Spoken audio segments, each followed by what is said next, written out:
My dad's phone buzzed at dinner. The lock screen was a photo of him with a woman and 2 kids I'd never seen before. His phone lit up at the worst possible moment. We were all at the table. Mom, Dad, me, family dinner like every Tuesday. The buzz was loud, the screen was bright, and I was sitting right next to him. I saw everything. A woman with dark hair, 2 kids, a boy and a girl, and my dad, his arm around her waist, smiling bigger than I'd seen him smile in years. He grabbed the phone so fast he knocked over his water glass. Shoot. He mopped it up with his napkin, shoved the phone in his pocket, didn't explain. Who was that? I asked. The photo, on your phone. He laughed, forced. Stock photo, came with a case I'm reviewing. My dad's a lawyer. He lies for a living. But he'd never lied to me. At least I thought he hadn't. Mom didn't notice anything. She kept talking about her sister's wedding. I nodded along, but my mind was somewhere else. The way he had his arm around that woman. The way those kids stood in front of them. Like they'd done it 100 times. That night, I couldn't sleep. I kept seeing it. The woman's face, the little girl's smile. Something about her looked familiar. I told myself I was crazy. Stock photo, client case, made sense. But it didn't make sense. Why would a stock photo be his lock screen? I became obsessed. Watched him constantly. He kept his phone on him at all times now. Face down, ringer off. He took calls in the car, in the garage, never in the house. His work trips were every other weekend, sometimes back to back. Mom never questioned it. I started digging when he wasn't home. Found credit card statements in his desk. Charges in a town 2 hours away. Groceries. Gas. A place called Little Stars Dance Studio. I found a second phone in his briefcase. A burner. Prepaid. 1 contact saved. M. I found an insurance document he forgot to shred. Beneficiaries listed: Michelle Torres, Sophie Torres, Jack Torres, Torres. That's not our last name. Then one night I got lucky. He fell asleep on the couch, phone on the table. I unlocked it with my birthday. His camera roll made me sick. Hundreds of photos. The woman, the kids, vacations I wasn't invited to, birthdays I didn't know existed. A photo of him kissing her in front of a house I'd never seen. A caption in his notes: 12-year anniversary. 12 years. I'm 19. He started this family when I was 7 years old. I found his texts with her. Michelle. Can't wait for this weekend. Kids miss their daddy. His reply: tell Sophie and Jack I love them. Home Friday. Home. He called it home. I put the phone back, walked to my room, closed the door, sat in the dark for 2 hours. I had a brother and sister I'd never met, and my dad had been lying to me my entire life. A week passed. I walked around like a ghost, smiled at dinner, laughed at Dad's jokes, pretended everything was fine. But I was drowning. I kept thinking about Sophie and Jack. Did they know about me? Did they think they were his only kids? Did Michelle know he had another family 2 hours away? I couldn't hold it anymore. One night, Mom and I were alone. Dad was gone. Work trip. I sat her down in the living room. I need to show you something. She looked confused. What is it? I handed her my phone. The folder was already open. Every screenshot, every photo, every piece of evidence I'd collected. Dad has a second family, a woman named Michelle, 2 kids, Sophie and Jack. It's been going on for 12 years. I was shaking, waiting for her to cry, to scream, to throw something. She didn't. She just kept scrolling. When she finished, she handed the phone back, looked me dead in the eye. I was wondering when you'd find out. I can't speak. My mouth opens, but nothing comes out. Mom sits there looking at me with this calm face like she just told me what's for dinner instead of destroying my entire world. The living room feels too small suddenly. The couch where I'm sitting, the chair where she's sitting, the coffee table between us with my phone still lying there showing all those photos. Everything feels wrong. Like I stepped into a different house where nothing makes sense anymore. My hands start shaking first, then my legs. I press my palms against my knees trying to make it stop, but I can't. Mom reaches toward me, but I jerk back so fast I almost fall off the couch. She pulls her hand back and folds both hands in her lap. Her face doesn't change. Still calm, still waiting. How long? My voice sounds weird. Too high. Too shaky. Mom looks down at her hands, studies them like she's never seen them before. 8 years. I found out when you were 11. The math hits me like a punch. 11. I was in 6th grade. That was the year I joined the debate team. The year I got braces. The year Mom helped me study for every test because I was struggling with pre-algebra. She knew the whole time. Through middle school. Through high school. Through my graduation last year where she cried and hugged me and told me how proud she was.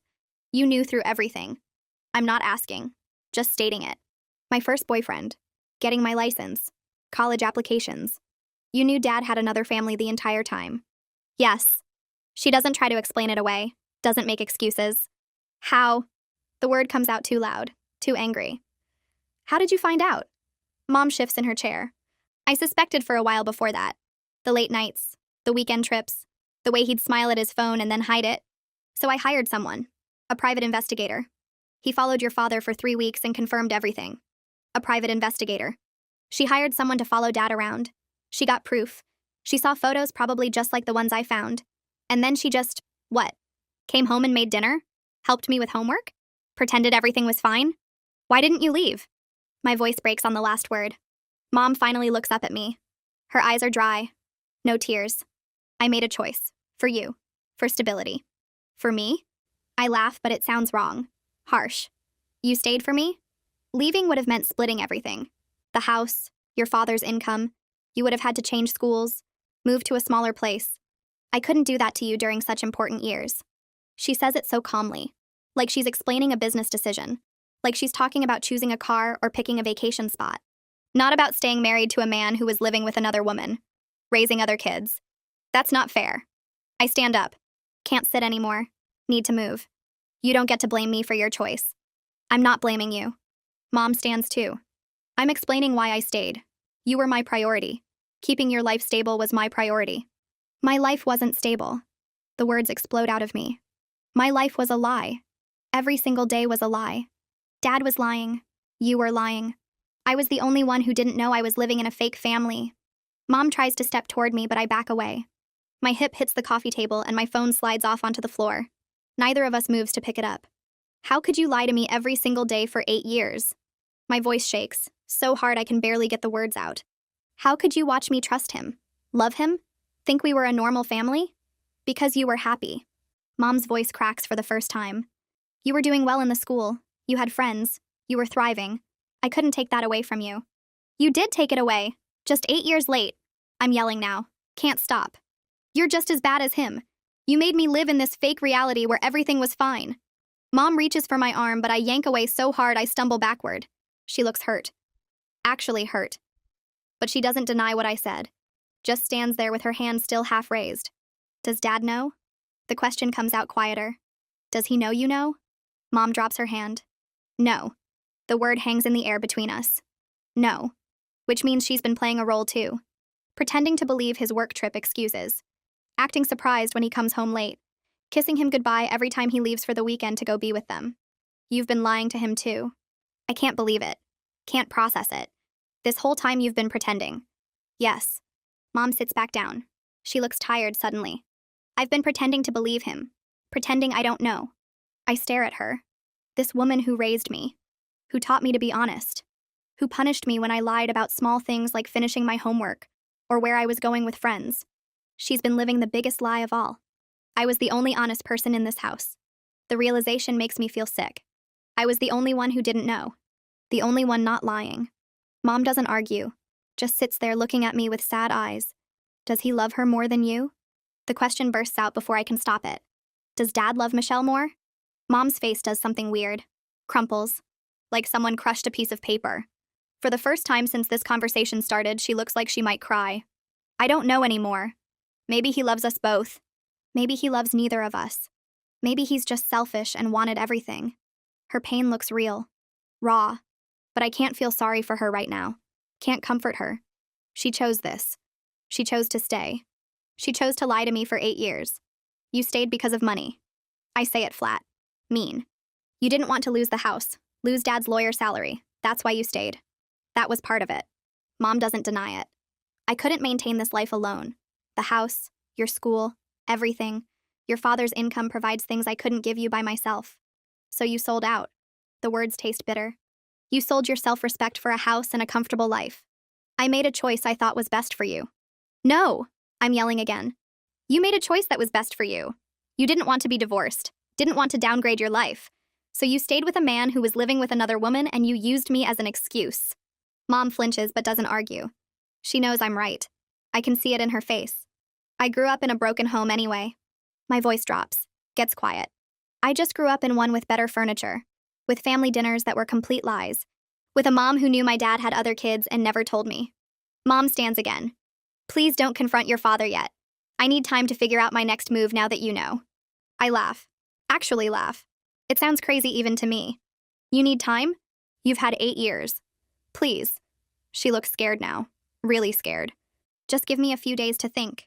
To plan. I'm not keeping your secrets anymore. I grab my phone off the floor. I'm done being the only one in the dark. Done protecting everyone else's lies. Please. Mom's voice breaks. Just a few days. I don't answer. Just turn and walk toward the stairs. She calls my name, but I don't stop. I take the stairs 2 at a time and slam my bedroom door so hard the walls shake. My hands shake as I pull out my phone and scroll to Madison's number. She answers on the second ring. Hey, what's up? I try to talk, but nothing comes out except this horrible choking sound. Then I'm crying. Actually sobbing. Can't breathe. Can't think. Hey. Hey, what's wrong? Madison's voice gets urgent. Worried. My dad. I manage to get out between sobs. He has another family, another wife, 2 kids, and my mom knew. She knew for 8 years. Silence. Complete silence. I pull the phone away to check if the call dropped, but it's still connected. I'm coming over. Madison's voice is firm, decided. Right now. I'm getting my keys. Okay. It's all I can say. Just okay. 20 minutes. Don't move. The call ends. I slide down the wall and sit on my floor. My room looks the same as it did this morning, but everything feels different. The photos on my dresser of me and Dad at my high school graduation. The birthday card he gave me last month. The debate trophy he helped me practice for. All lies. Everything was lies. I pull up my photos and start printing. Every screenshot I took of his phone. Every photo of Michelle and Sophie and Jack. I print them all on my little desk printer. The pages pile up around me on the floor. Evidence of 12 years of lies spread out in glossy ink. My door opens. Madison stands there. She's wearing sweatpants and a hoodie, and her hair is in a messy bun. She must have run out of her house the second we hung up. She looks at me sitting on the floor. Looks at all the photos scattered around me. Doesn't say anything. Just closes the door behind her and sits down next to me.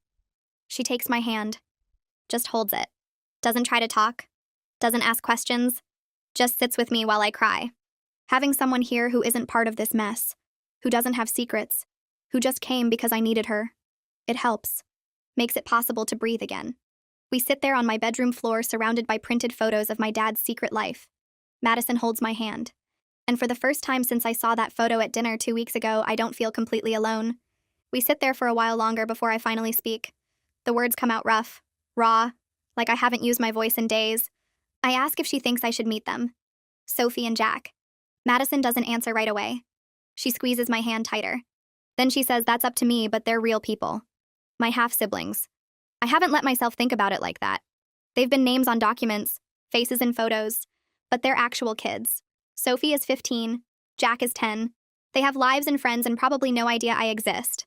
The thought makes my chest hurt. Madison says maybe I need more time to process everything before I decide anything. I nod, but I'm not sure time will make this easier. None. How do you process finding out your dad has been living 2 completely separate lives? That you have siblings you never knew about? That your mom knew and stayed anyway? Madison's phone buzzes and she checks it. Her mom is asking if I'm okay. Madison types back that we're talking. Then she looks at me and suggests something I wasn't expecting. She says her mom went through a bad divorce when Madison was in middle school. Really messy. Maybe talking to someone who's been through something similar would help. I don't want to tell more people about my family's mess. Don't want to sit in another living room and explain how broken everything is. But Madison's face is so hopeful, so worried. She just wants to help. I agree because I don't have the energy to argue. We go downstairs and find her mom in the living room. She's reading a book on the couch. Looks up when we come in. She can tell something is wrong immediately. Moms have that radar. Madison sits down next to her and I take the chair across from them. My hands won't stop shaking, so I sit on them. Madison tells her mom I'm going through something really hard and could use advice from someone who's been through a divorce. Her mom puts down her book, gives me this look that's kind and patient. She says she's happy to listen if I want to talk. So I tell her everything. Again. The photo at dinner. The investigation. Finding the second phone. The insurance documents. Michelle and Sophie and Jack. Confronting mom. Learning she knew for 8 years. It pours out of me and I can't stop. Her mom doesn't interrupt once. Just listens. Nods sometimes. When I finally finish, she's quiet for a minute. Then she says something that hits different from anything anyone else has said. She tells me my mom made a choice that a lot of people make when they find out about cheating, staying for money, for the kids, for stability. She says it's way more common than people want to admit, even if it's not healthy, even if it hurts everyone in the long run. I hate that this makes sense. Hate that there's a whole category of people who do exactly what my mom did, who choose comfortable lies over hard truths. Her mom explains that leaving a marriage is scary, really scary, especially when you have kids and you've built a whole life together. The money thing isn't just about being greedy, it's about survival, about not wanting to struggle, about being afraid of the unknown. But she also says that doesn't make it right. Doesn't mean my feelings aren't valid. I can be angry at my mom for lying even if I understand why she did it. The permission to be angry helps somehow. Makes me feel less guilty for hating what she did. Her mom asks what I want to happen now. The question stops me cold. I realize I don't actually know. Part of me wants to explode everything. Tell Michelle the truth. Meet Sophie and Jack. Watch Dad's perfect double life fall apart. Make him face what he's done to all of us. But another part of me wants to go back. Pretend I never saw that photo. Live in the lie because at least the lie felt safe. At least I knew my place in it. Her mom says both reactions are completely normal. That I don't have to decide everything right now. That it's okay to feel torn and confused and angry all at once. She tells me to take my time. Figure out what I need. Not what anyone else needs. What I need. I thank her, and she hugs me. A real hug. The kind that makes you feel like maybe things will be okay eventually, even if they're terrible right now. Madison walks me to my car around 11. The house is dark when I pull into the driveway. I almost keep driving. Almost turn around and go back to Madison's. But I force myself to the park. To walk to the front door. To go inside. Mom is in the kitchen. Sitting at the table in the dark. Just sitting there. Waiting. She looks exhausted. Older than she did this morning. She asks if we can talk more. I tell her I need space. Need time to process everything.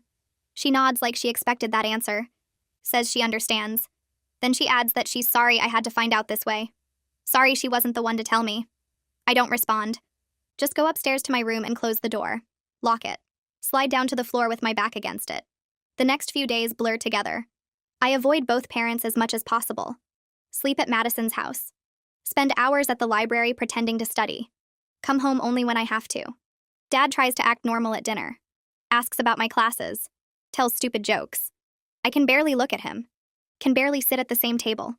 Mom watches me constantly. Her eyes follow me around the house. Worried. Guilty. But she doesn't push. Doesn't try to force conversations I'm not ready for. I start researching Michelle online.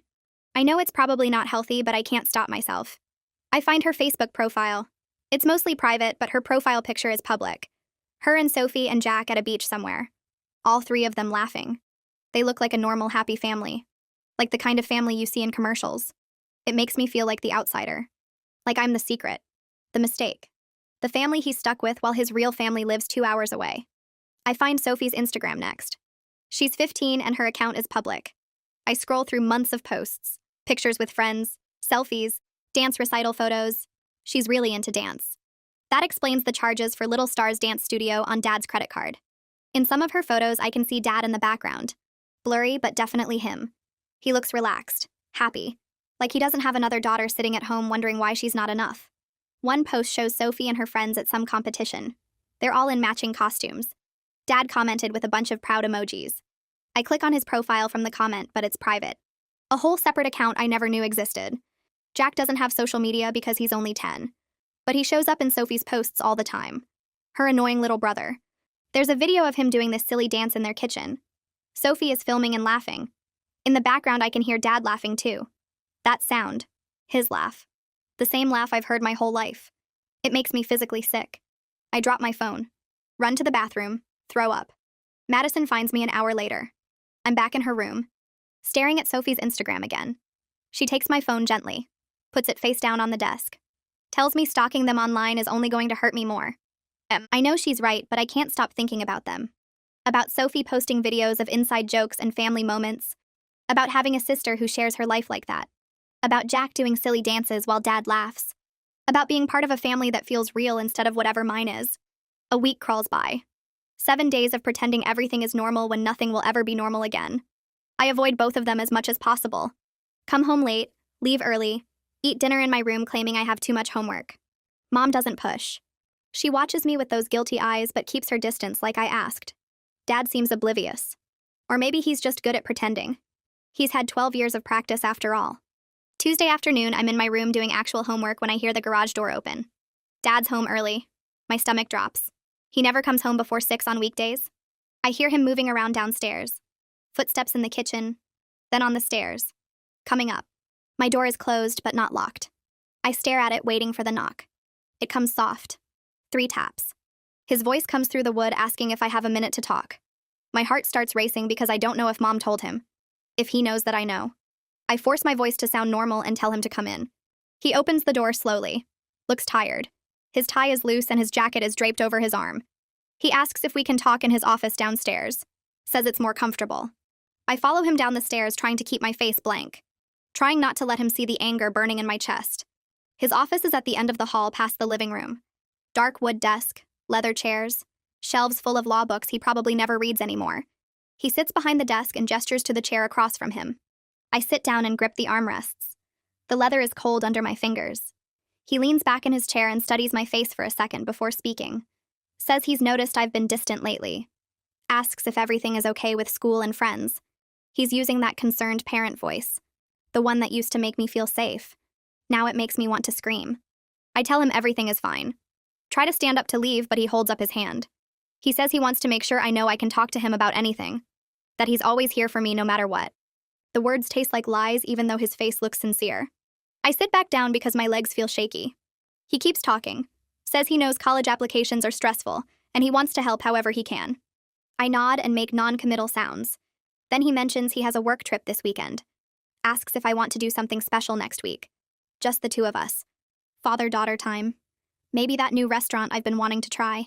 The casual way he lies about the work trip breaks something inside me. I've been holding it together for a week. Playing along with Mom's silent agreement not to confront him yet. But I can't do it anymore. I look him straight in the eye and ask where he's really going this weekend. His face freezes. Just for a second. Then he recovers and repeats that it's a work trip to meet with clients.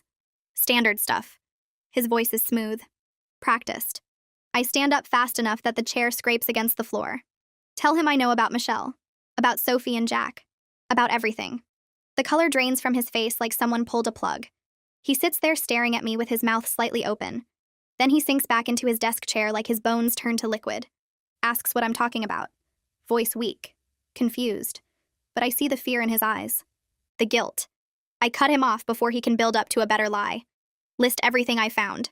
The credit card statements with charges in that other town. The burner phone with M saved as the only contact. The insurance documents listing Michelle Torres and Sophie Torres and Jack Torres as beneficiaries. The photos. Hundreds of photos of him with them. Living a whole other life. His denial crumbles as I talk. He just sits there behind his big lawyer desk looking smaller than I've ever seen him. When I finish, he doesn't try to argue. Doesn't try to explain it away. He just stares at me with this horrible mixture of fear and guilt and something that might be relief. Like part of him is glad he doesn't have to hide anymore. He asks how long I've known. Voice barely above a whisper. I tell him about the photo at dinner 2 weeks ago. The one that lit up his phone at the worst possible moment. He puts his head in his hands, elbows on the desk. I watch him trying to figure out what to say. How to make this okay. Finally, he looks up and says it's complicated. I laugh. Can't help it.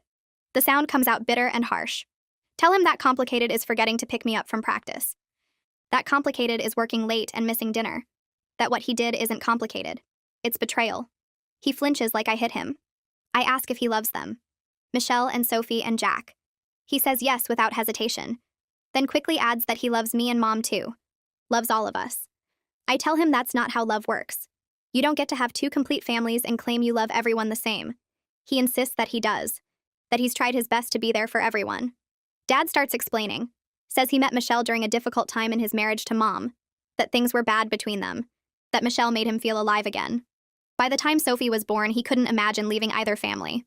He says he's been trying to be there for everyone. Provide for everyone. Make sure no one gets hurt. I ask if Michelle knows about us. About me and Mom. The silence that follows tells me everything. He can't even look at me. Just stares at his hands on the desk. A new wave of anger hits me. Michelle doesn't know. Which means Sophie and Jack don't know either. They think they're his only family. Just like I thought I was his only daughter until 2 weeks ago. We're all living in separate lies that he built and maintained. 3 different versions of reality that he keeps in neat little boxes. I tell him he's destroyed everything, that I don't know if I can ever trust him again, that every memory I have of him is tainted now because I don't know what was real. He starts crying, actual tears running down his face, reaches across the desk toward me, but I step back. He begs me not to tell Michelle, says it would destroy those kids, that Sophie and Jack are innocent in all this. They don't deserve to have their world fall apart. I realize he's more worried about protecting his other family than facing consequences with this one. More worried about Sophie and Jack than about me standing in front of him with my life in pieces. I turn and walk out of his office, leave him sitting there crying. Behind me, I hear Mom's voice. She's standing in the hallway. Must have heard everything. Her face doesn't look like my mom anymore. Something changed in the seconds it took her to walk from the hallway to Dad's office door. She moves past me without saying anything, opens the door, steps inside, closes it behind her with a soft click that somehow sounds louder than a slam. I stand there frozen for a second. Then I hear her voice. Low at first. Too quiet to make out words. I climb the stairs 2 at a time and shut myself in my room, put my headphones on, turn the music up as loud as it'll go. But I can still hear them through the floor. Mom's voice gets louder, sharp, cutting. Dad's voice rises to match hers. Words blur together into angry noise. I pull my knees to my chest and try to focus on the lyrics playing in my ears. The bass thumps. The singer screams about betrayal and broken promises. It almost drowns them out. Almost. Something crashes downstairs. Glass shattering. I flinch so hard I drop my phone. Mom's voice explodes into a scream. Not words, just rage. Pure and raw. I've never heard her sound like that. Never heard her raise her voice above annoyed.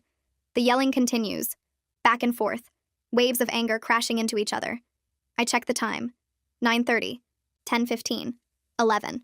The sounds change. Footsteps pacing. A door slamming. More yelling, but farther away now. Like one of them moved to another room. Around midnight, everything goes quiet. The silence feels worse than the screaming. I take off my headphones and listen. Nothing. No voices. No movement. Just the hum of the air conditioning and my own breathing. I want to go downstairs. Check if they're okay. But my legs won't move. I'm scared of what I'll find down there. Scared of seeing Mom crying or Dad's face or the broken glass I heard shatter. I stay in my room. Lie in bed with my clothes still on. Stare at the ceiling. Don't sleep. Morning light comes through my window. I must have dozed off at some point because my neck hurts from the weird angle I was lying at. Downstairs, I hear sounds. Cabinet doors opening and closing. The clink of dishes. The smell of bacon drifts up through the vents. I get up slowly. Every muscle feels stiff. Walk to the bathroom and splash water on my face. Look at myself in the mirror. Eyes red and puffy. Hair sticking up in weird directions. I look like I feel. Like everything fell apart. I go downstairs. Mom's at the stove, spatula in hand, flipping bacon in a pan like it's any other Tuesday morning. She's wearing her usual weekend clothes, jeans and a soft sweater, hair pulled back in a ponytail. But her face looks different. Harder somehow, like someone drew her features with sharper lines. She turns when she hears me, tries to smile. It doesn't reach her eyes. Dad's car isn't in the driveway. I noticed when I looked out my window. The empty space where it usually sits feels like a missing tooth. Mom plates the bacon and sets it on the table. Pours orange juice into 2 glasses. Sits down across from me. I don't know what to say. She takes a sip of juice and looks at me over the rim of her glass. Tells me Dad's staying at a hotel for a few days. Just while they figure things out. Her voice sounds normal. Too normal. Like she practiced this speech. I push bacon around my plate with my fork. Ask if she's okay. She nods. Asks if I'm okay. I don't know how to answer that. I'm not okay. Nothing's okay. But I don't have words for what I'm feeling. So I just shrug. Mom sets down her glass, folds her hands on the table, looks at me with those hard new eyes, says she's filing for divorce. The words hang in the air between us. I thought I'd feel relieved. Thought I'd be glad she's finally leaving him. But instead, it feels like the last piece of my family just crumbled into dust. She explains that she was willing to live with the situation when she was the only one who knew, that she thought she was protecting me by keeping everything together. But now that I'm hurt, she can't justify staying anymore. Can't watch me suffer because of her choices. Her voice cracks on the last word. Just a little. Barely noticeable. But I catch it. I ask what happens to the other family. To Michelle and the kids. Mom's jaw tightens.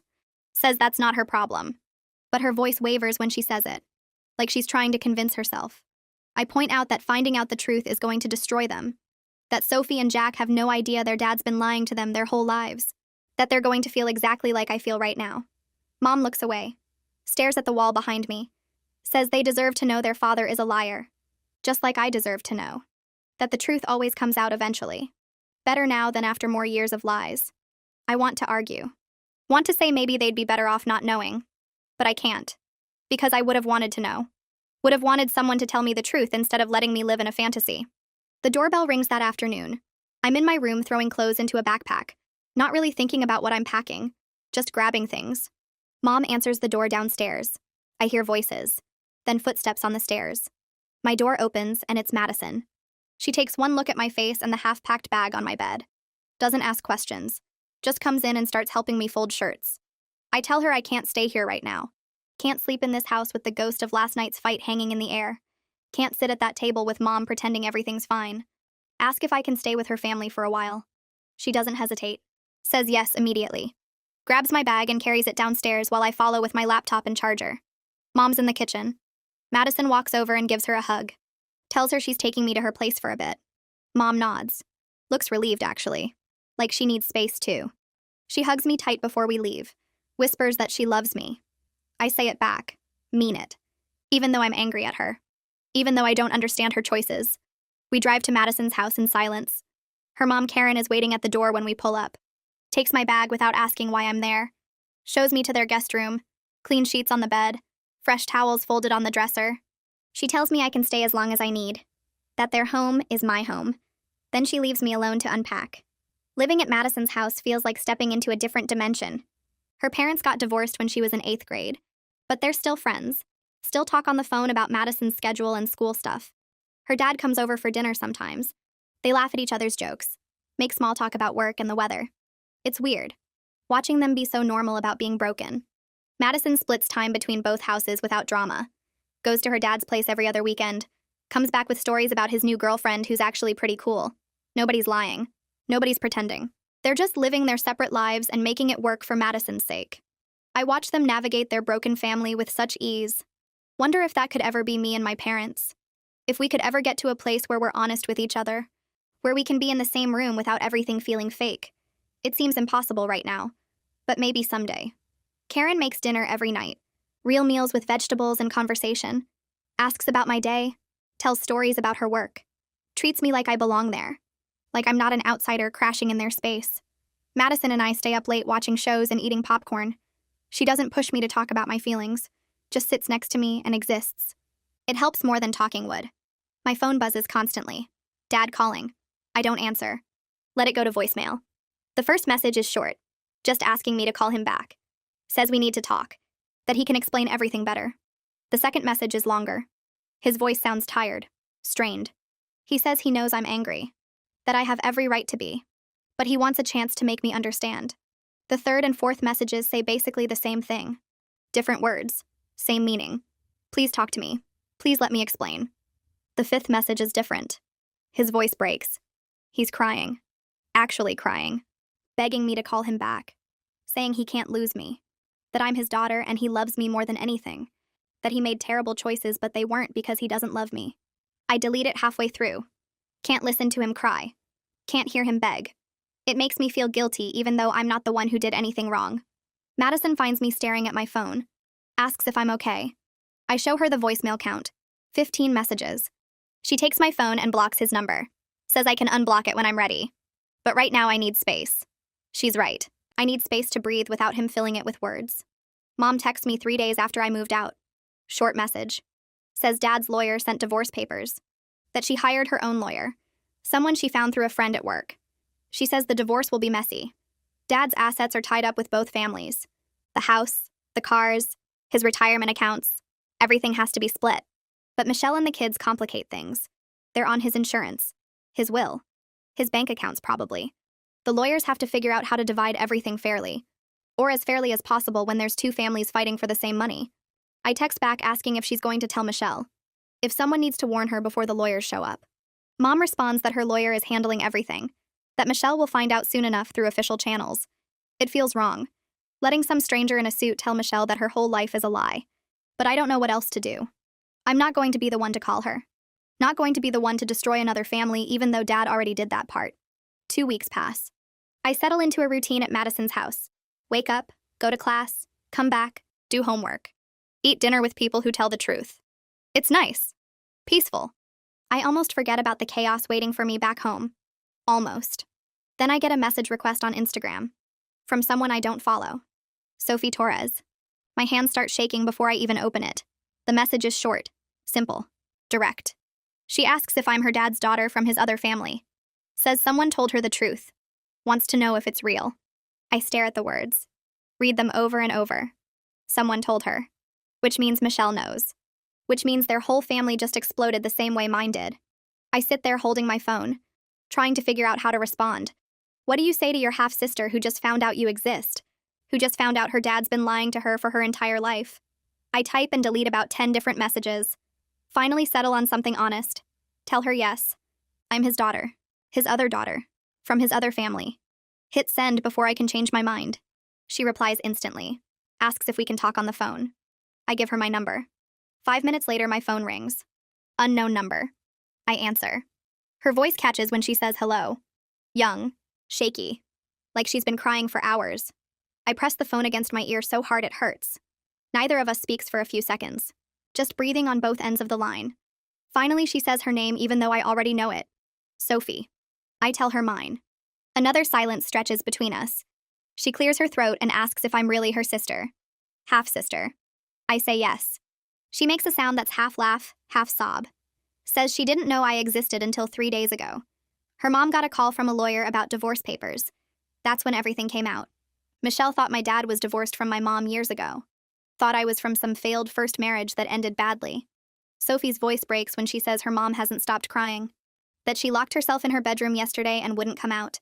That Jack keeps asking why everyone is sad and Sophie doesn't know what to tell him. He's only 10. Too young to understand that his whole life is a lie. I ask if she's okay, and immediately feel stupid, because of course she's not okay. Neither of us is okay. She says no.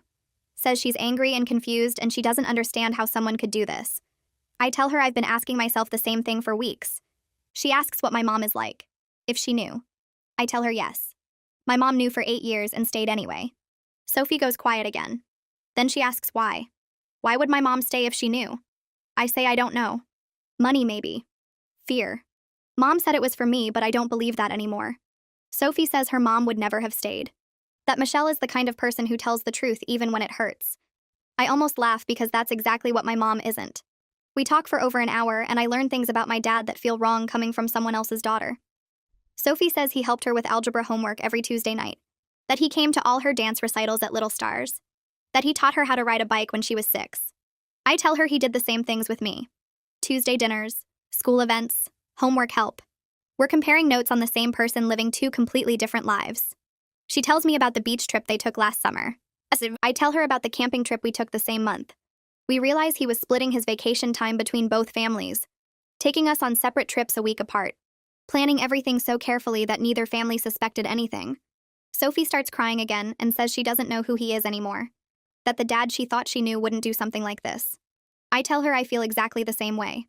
That I keep looking back at every memory wondering what was real and what was performance. She asks if I hate her and Jack for existing. The question makes my chest hurt. I tell her no. That I'm angry at him. Not at her. Not at Jack. That none of this is their fault. She sounds relieved. Says she was scared I would blame them. That maybe I wouldn't want anything to do with them. I tell her honestly that I don't know what I want right now. That everything is too fresh and too raw. But I don't hate her. She asks if we could meet sometime. Maybe get coffee or something. I hesitate. Part of me wants to say yes immediately. Wants to know these people who share half my blood. But another part is scared. Scared of what it means. Scared of hurting my mom. Scared of making this whole situation more real. I tell her maybe. That I need time to process everything first. She says she understands. Before we hang up, she tells me she's glad I exist. Finding out she has a sister is the only good thing about this whole mess. I don't know what to say to that, so I just tell her to take care of herself. The call ends and I sit there staring at my phone. My hands are shaking. I feel completely empty. Like someone scooped out my insides and left nothing but a shell. But also lighter somehow. Like sharing this with someone who actually understands makes it less heavy. Madison finds me on her bedroom floor 20 minutes later. I'm still holding my phone, just staring at the wall. She sits down next to me and asks if I'm okay. I tell her about the call, about Sophie, about how she sounds exactly like me, lost and angry and trying to make sense of something that doesn't make sense. Madison listens without interrupting. When I finish, she says Sophie sounds like a good person, that we're both dealing with the same trauma from different angles. I nod because she's right. Sophie isn't the enemy here. Neither is Jack or Michelle. We're all just people my dad hurt because he couldn't tell the truth. Madison asks if I'm going to meet Sophie, and I say I don't know yet. That it feels too complicated. Too messy. She tells me I don't have to decide anything right now. That I can take as much time as I need. Karen knocks on the door and asks if we want dinner. I say I'm not hungry, but she insists I come down anyway. Says I need to eat something. We sit at their kitchen table and Karen makes spaghetti while Madison sets out plates. It feels normal. Safe. Like I can breathe here in a way I can't at home. After dinner, Karen mentions that she knows a good therapist. Someone who helped Madison's cousin through a rough patch. She writes down the name and number on a piece of paper. Daniela Lawson. Says I should at least think about it. That talking to someone professional might help me sort through everything. I take the paper and fold it into my pocket. 2 days later, I call the number. Daniela answers on the third ring. Her voice is calm and warm. She asks what brings me to therapy, and I give her the short version. Dad has 2 families. Mom knew and stayed. I just found out. Everything is falling apart. She doesn't sound shocked or judgmental. Just says she has an opening tomorrow afternoon if I want to come in. I say yes before I can change my mind. Her office is in a small building near the university. Comfortable chairs, soft lighting, plants in the corners. She's younger than I expected. Maybe 40. Dark hair pulled back. Kind eyes. She tells me to sit wherever I'm comfortable and I choose the chair by the window. For the first hour, I tell her everything. The photo at dinner, the evidence I found, confronting my mom, talking to Sophie. She listens without interrupting.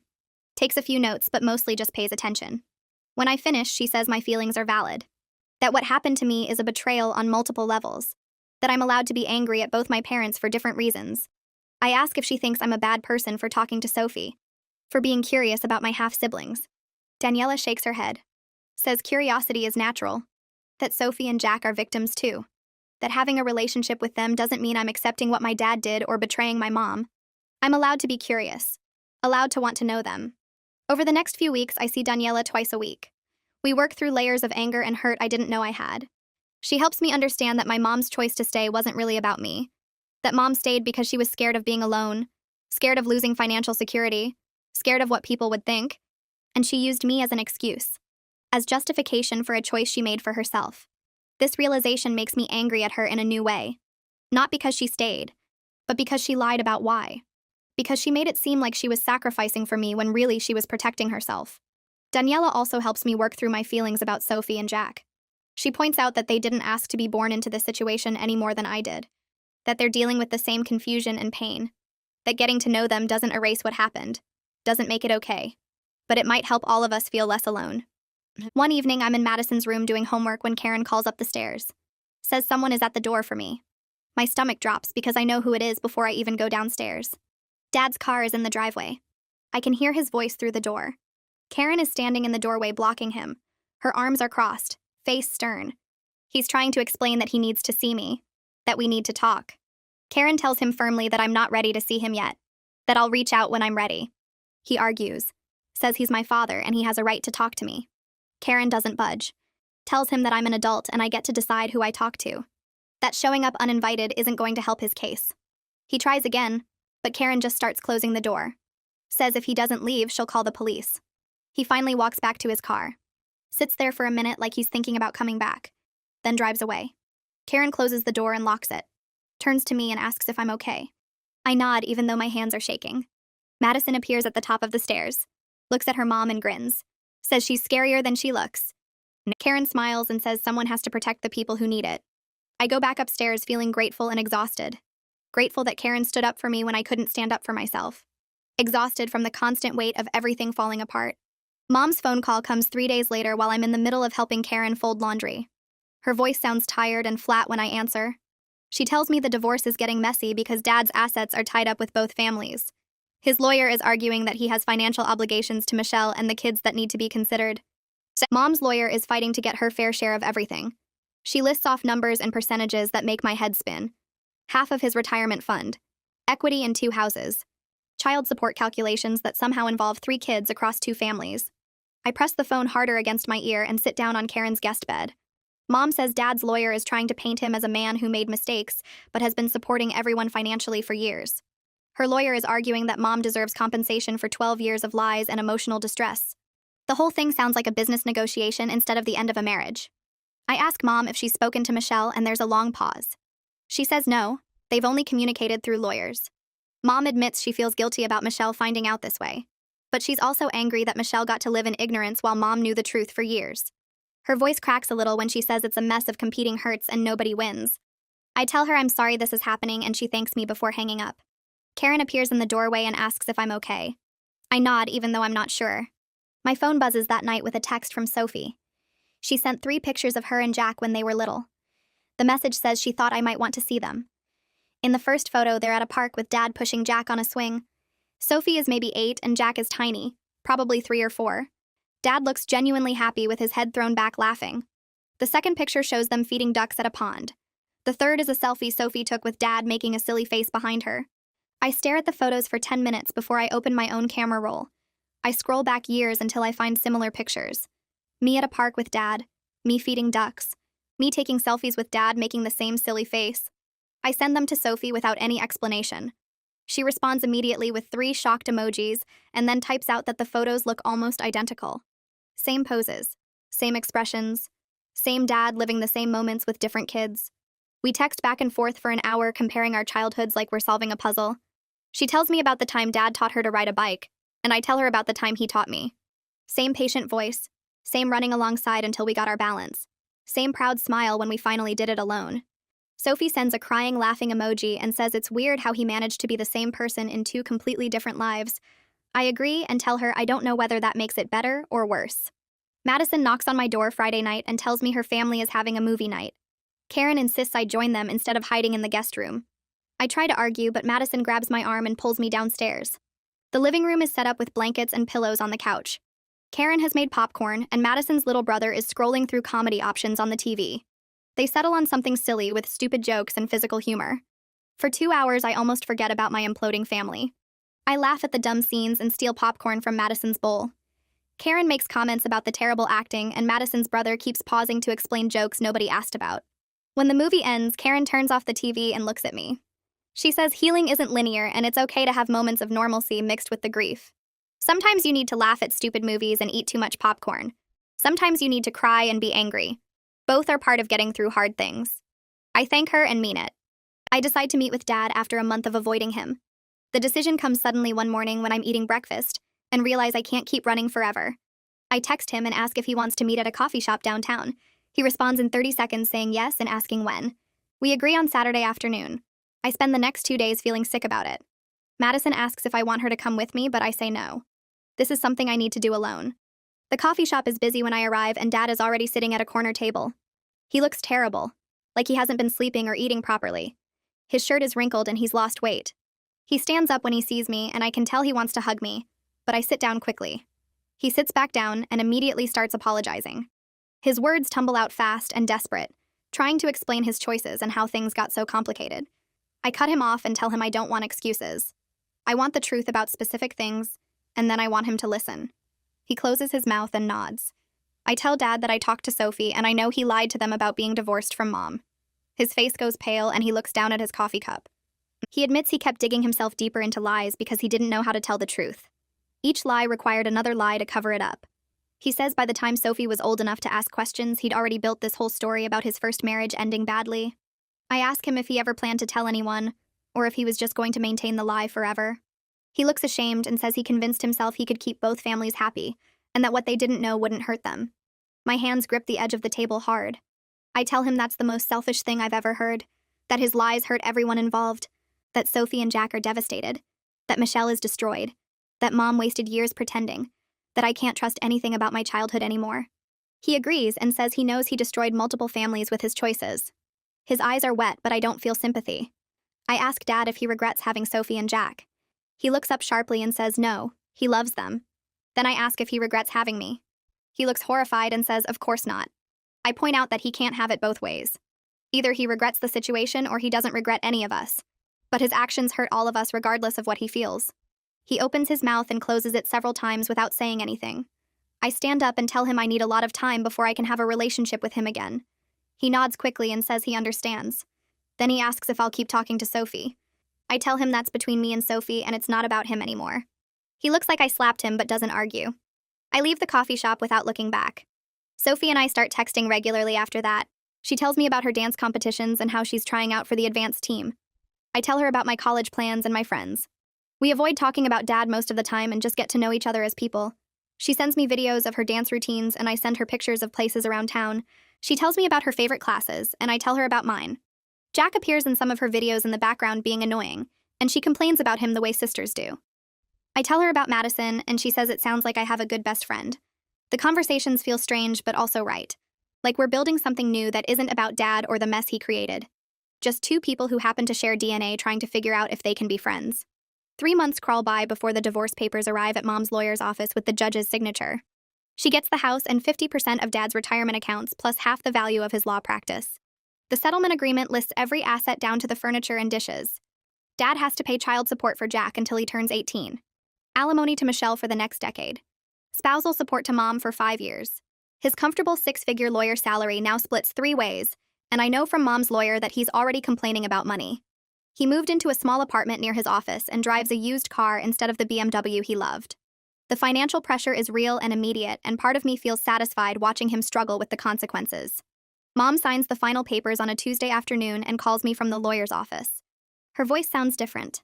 Lighter. Like she's been holding her breath for years and finally let it out. She comes home that evening and makes dinner for the first time in weeks. Real dinner with vegetables and everything. We sit at the kitchen table, just the two of us, and she pushes food around her plate before looking up at me. She says she's sorry for lying all those years. That she should have left when she first found out about Michelle and the kids. That she was scared of being alone and worried about money, and used me as an excuse to stay when really she was protecting herself. Her eyes fill up, but she doesn't cry. I tell her I'm working on forgiving her, but I'm not there yet. That it still hurts knowing she chose to pretend instead of dealing with the truth. She nods and says she understands. That she'll wait as long as it takes for me to trust her again. I move back home 2 weeks after the divorce finalizes. Madison helps me pack my stuff from her guest room and her mom hugs me goodbye and makes me promise to visit. Living with Mom feels strange at first because we're different people now than we were before everything exploded. We talk more. Real conversations instead of surface-level small talk about school and weather. She tells me about her fears when she first discovered Dad's other family. How she almost left but convinced herself staying was better for me. How she regrets wasting years in a fake marriage. I tell her about my therapy sessions with Daniela, and how I'm learning to separate my anger at Dad from my feelings about Sophie and Jack. How talking to Sophie helped me realize they're victims too. Mom listens without interrupting and admits she never thought about how Michelle's kids were affected. We're building something new between us. Something honest. Sophie texts me one morning asking if I want to meet in person. The message sits on my phone for an hour before I respond. Part of me is terrified to see her face to face instead of through photos and videos. But another part needs to know if we can actually be sisters instead of just two people who share DNA. I text back yes, and we spend the next 3 days figuring out logistics. We agree on a restaurant halfway between our towns. Some chain place with booths and mediocre food. The drive there takes 90 minutes, and my hands shake on the steering wheel the entire time. I park in the lot and sit in my car for 10 minutes trying to calm down. Then I see her standing near the entrance looking at her phone, and I recognize her immediately. Same dark hair as Dad. Same way of standing with one hip cocked. I get out of the car and walk toward her, and she looks up and our eyes meet. The first few minutes are painfully awkward. We hug, but it's stiff and weird. We get a table and order drinks and stare at our menus without really reading them. Then Sophie makes a joke about how this is the strangest blind date ever, and I laugh so hard I snort. The tension breaks and we start talking for real. She tells me about her dance team and how they placed second at regionals. About her best friend who's boy crazy and drives her nuts. About Jack being annoying but also sweet. I tell her about Madison and college plans, and how therapy is helping me process everything. We talk for 3 hours straight through lunch and coffee refills. The waitress keeps checking on us, and we keep ordering things we don't really want just to stay longer. I notice she has Dad's sense of humor. The way she makes sarcastic comments and timing her jokes perfectly. But she also has this stubborn streak that reminds me of Mom. Jack is with Michelle today, but Sophie shows me videos on her phone. Him doing a silly dance. Him trying to do a backflip and failing. He seems like a good kid. Goofy and energetic. Before we leave the restaurant, Sophie asks if we can do this again. Maybe in a few months when things settle down more. I say yes without hesitating. She tells me Michelle is still really hurt and angry about everything. She's going to therapy too and trying to figure out how to co-parent with Dad now that the truth is out. Sophie mentions that Dad is trying harder to be present for them now. Showing up to her dance competitions. Taking Jack to baseball practice. But it's different from before. Like he's trying to prove something instead of just being their dad. She says it feels forced and uncomfortable. I understand exactly what she means because my relationship with Dad feels the same way. We hug goodbye in the parking lot, and this time it feels more real. Like we're actually building something instead of just going through motions. College starts in August, and I move into the dorms with Madison as my roommate. We requested each other and got lucky with assignments. The betrayal changed me in ways I'm still figuring out, but it taught me things too. About the importance of honesty even when it's hard. About choosing yourself when necessary instead of sacrificing everything for other people's comfort. Madison and I decorate our dorm room and meet people in our hall and go to orientation events. Karen texts me regularly, asking how I'm doing and if I need anything. She checks on me like a second mom, and I'm grateful for her presence in my life. Classes start, and I throw myself into schoolwork and making new friends, building a life that's mine instead of defined by my family's mess. 6 months after everything fell apart, I'm in a different place than I was at that Tuesday dinner table when Dad's phone lit up. Sophie and I text every few days, and we're planning another meetup for Thanksgiving break. Mom and I are rebuilding trust slowly through honest conversations and shared dinners. Dad and I talk occasionally, but it's surface-level stuff about school and weather. He asks if I need money or help with anything. I keep him at arm's length because I don't know if we'll ever get back what we lost. Maybe we won't. Maybe this is what our relationship looks like now. I'm learning that family is complicated and messy. People make choices that hurt the ones they love. That sometimes the best you can do is move forward with the people who choose honesty over comfort. I'm not okay yet. Some days are harder than others. But I'm getting there. Building a life that feels real instead of performed. And that's enough for now.